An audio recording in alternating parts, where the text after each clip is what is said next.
Oke, perkenalkan nama saya Evaris Maru, nomor induk mahasiswa 1907010064. Ini saya akan bahas terkait materi yang telah saya telusuri tentang rabies. Oke, kita langsung saja masuk ke materinya. Yang pertama kita mulai dari pengertian. Rabies atau penyakit anjing gila ini merupakan penyakit menular akut yang menyerang susunan saraf pusat pada manusia dan hewan berdarah panas yang disebabkan oleh virus rabies.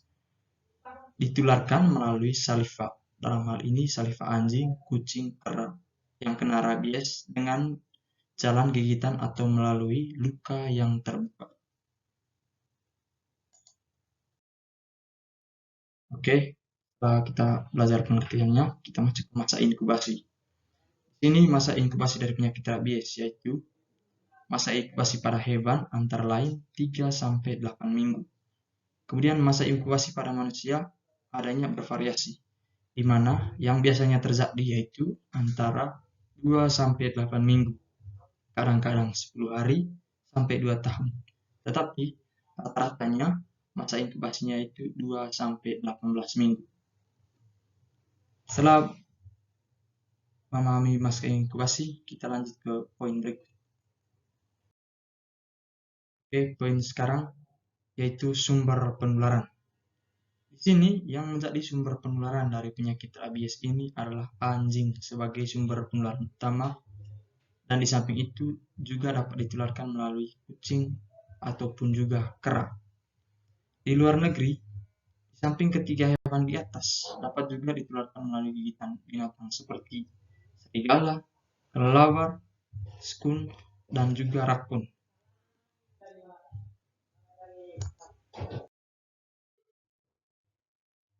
Oke, kita masuk ke poin berikut, yaitu faktor risiko dari penularannya. Hal-hal yang menjadi faktor risiko penularan rabies adalah sebagai berikut. Yang pertama, sarana transportasi, khususnya pelabuhan yang tidak resmi. Di sini di mana ketika ada orang yang mengirimkan hewan peliharaan seperti anjing ini melalui pelabuhan yang tidak resmi ini, besar kemungkinan akan menyebabkan penularan adanya gigitan terhadap orang atau pelaku perjalanan dalam yang menggunakan pelabuhan tersebut. Kemudian hewan peliharaan yang tidak divaksin di daerah tertular. Nah, ini juga berbahaya, di mana jika hewan-hewan tersebut tidak melakukan vaksinasi khususnya pada anjing ini, akan menyebabkan banyak anjing yang tertular. Karena tanpa adanya vaksinasi pada anjing ini, maka kemungkinan besar untuk terinfeksi rabies adalah sangat tinggi. Kemudian hewan liar di daerah tertular. Banyak juga di daerah-daerah tertentu yang mana dekat dengan daerah hutan atau daerah-daerah yang baik untuk tempat perkembangbiakan dari hewan-hewan liar yang bisa jadi dapat menjadi tempat penularan dari rabies atau anjing gila ini. Kemudian pekerja yang berisiko seperti dokter hewan. Dokter hewan juga bisa menjadi salah satu faktor risiko, karena dokter hewan yang hari-harinya bekerja untuk mengurus hewan, terutama misalnya ketika mereka mengurus anjing seperti ini, susah ditebak bagaimana kondisi dari anjing tersebut untuk bisa dirawat dengan baik. Kadang anjing yang sudah terlalu parah penyakitnya bisa berontak dan menyebabkan adanya gigitan pada dokter yang menjadi pengurus dari hewan-hewan seperti ini. Kemudian penangkap anjing. Orang-orang yang biasanya bertugas untuk menangkap anjing, terutama anjing-anjing rabies ini, juga mempunyai faktor risiko tinggi, karena mereka lah yang menjadi kunci untuk bisa penurunan dari kasus ini. Tapi dalam hal ini mereka juga menghadapi bahaya yang besar, karena ketika anjing-anjing tersebut susah untuk dikendalikan, maka besar kemungkinan akan terjadi proses penularan di mana anjing tersebut menggigit penangkap atau orang yang bertugas menangkap anjing tersebut. Yang berikut, petugas laboratorium. Petugas laboratorium ini juga bisa terkena serangan dari anjing ini, di mana ketika mereka melakukan proses di dalam lab, kemungkinan besar akan terinfeksi juga sangat tinggi. Yang ketiga, yang berikut adalah pemburu, di mana pemburu di sini juga mempunyai besar kemungkinan karena mereka tidak mengetahui seperti apa anjing gila. Mereka hanya berburu saja sesuai dengan kebutuhan mereka. Sehingga ketika mereka berada penanganan tersebut, SOP dalam hal berburu ini tidak menentukan bahwa mereka bisa menangkap anjing tersebut. Kemungkinan besar tergigit sangatlah tinggi.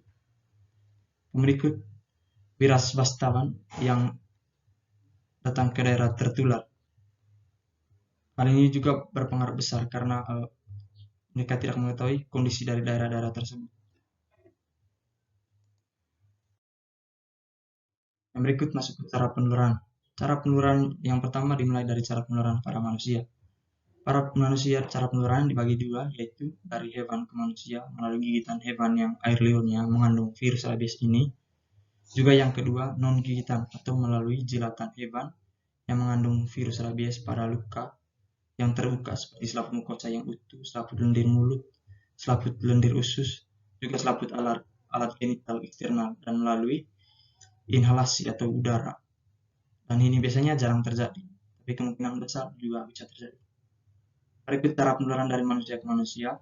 Ini biasanya melalui transplantasi, misalnya transplantasi kornea, kontak air liur penderita ke mukosa mata, dan hal ini juga mungkin pernah ada laporannya. Juga orang sehat setelah digigit oleh penderita rabies mengalami sakit rabies. Yang berikut masuk ke gejala dan tandanya. Gejala dan tanda dari rabies ini, itu yang pertama, tipe ganas atau dari stadium prodromal, kemudian eksitasi dan paralise dengan rincian. Yang itu stadium prodromalnya 2-3 hari. Gejalanya malaise, tidak mau makan, agak atau jinak, demam, kemudian subfebris, refleksi kornea menurun. Kemudian stadium eksitasi itu berlangsung 3-7 hari. Gejalanya reaktif dengan menyerang dan menggigit benda bergerak, pica atau makan berbagai benda termasuk tinjanya sendiri, lupa pulang, strabismus, kemudian ejakulasi spontan. Kemudian masuk ke stadium paralisis, gejalanya ekor jatuh, kemudian saliva ludah berhamburan. Oke, setelah gejala dan tanda, kita masuk ke poin berikut. Pencegahan dan pembatasan penyakit rabies. Pencegahan rabies dapat dilakukan dengan memberikan vaksin rabies pada hewan peliharaan setiap 1 tahun sekali. Kemudian segera melapor ke puskesmas atau rumah sakit terdekat bila digigit oleh hewan tersangka rabies untuk mendapatkan vaksinasi anti rabies atau FAR. Kemudian selain itu, tindakan lain yang perlu dilakukan yaitu vaksinasi pada hewan peliharaan, menjaga hewan peliharaan agar tidak memiliki kontak dengan hewan yang terinjeksi penyakit rabies, juga melaporkan kepada pihak yang berwenang untuk menemui hewan dengan gejala rabies tersebut. Oke, sekian dulu presentasi dari saya. Terima kasih untuk waktu dan kesempatan yang diberikan. Semoga ilmu yang saya berikan bermanfaat bagi saudara sekalian. Terima kasih.